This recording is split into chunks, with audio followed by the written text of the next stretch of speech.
Same pan ng pinagprituhan, doon po natin igisa yung bawang, and then saka po natin isusunod yung sibuyas naman.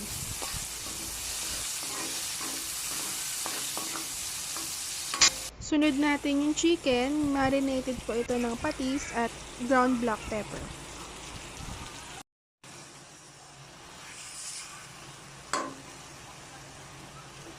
Sangkutsa lang po natin hanggang maging brown na yung chicken, saka po tayo mag-a-add ng 1 cup of water.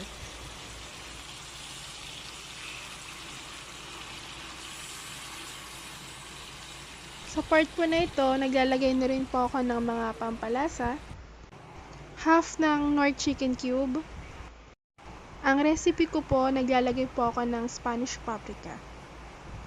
Optional po ito, pero naglalagay po ako ng aji ginza. At naglalagay din po ako ng dahon ng laurel sa aking